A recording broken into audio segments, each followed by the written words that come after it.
You ask Tiger to solve. This deals with linear equations with one unknown. The final result is j equals 5. Let's solve it step by step. Group all constants on the right side of the equation. Add 3 to both sides. Simplify the arithmetic.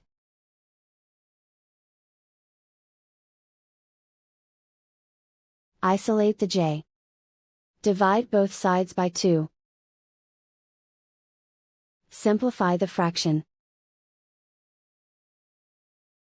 Find the greatest common factor of the numerator and denominator.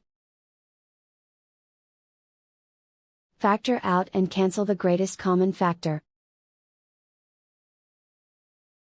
And so the final result is j equals 5.